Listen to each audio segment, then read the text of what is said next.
தமிழ் உறவுகளுக்கு வணக்கம். அறிவார் எழுச்சி தமிழர். இன்றைக்கி ஒரு முக்கியமான பிரச்சனை பற்றி தான் பார்க்க போகிறோம். அதாவது ராசா அவர்கள் திமுகவோட பொதுச்செயலாளர் தாவேக்காவுக்கு ஆதரவு தந்த கூட்டணி கட்சிகளை கேவலமாக இல்லையான்னு கேட்டிருக்காரு. உங்களுக்கு கேவலமாக இல்லையா? நீங்கள் முடிஞ்சால் உங்களால் திமுக கட்சியோட தலைவராக முடியுமா? இல்லை திமுக கட்சியில் தான் உங்களை முதலமைச்சர் ஆக்குவாங்களா? நீங்கள் எங்கள் தலைவரை கேட்குறீங்க கேவலம்னு சொல்லிட்டு. எங்கள் தலைவர் ஒடுக்கப்பட்ட மக்களையும் தாழ்த்தப்பட்ட மக்கள் சிறுபான்மை மக்களையும் இன்றைக்கி அரசியல் படுத்தியிருக்கார், அமைப்பாய் திரட்டியிருக்கார். அது சாதாரண விஷயம் இல்லை. ஒரு தனியால் தனி கட்சி ஆரம்பித்து என்று மக்கள் இடத்துல பெரும் மதிப்பு கொண்டவர். ஏன் தாவேக்கா சிஎம் டைரெக்டாக நீங்கள் டார்கெட் பண்ணால் டிவிகே ஜென்சஸ்லாம் உங்களை கேவலப்படுத்திடுவாங்களா?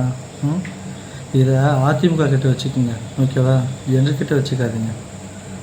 பார்த்து நடந்துங்க, பார்த்து பேசிக்கோங்க. காலம் மாறுது, அரசியல் காலம் மாறுது. மீண்டும் நீங்கள் ஆட்சி அதிகாரத்துக்கு வரணும்னா மக்கள்கிட்ட போய்ட்டு நல்லது செய்யுங்க. இந்த மாதிரி கேவலத்தை பற்றி பேசி கேவலப்படாதீங்க.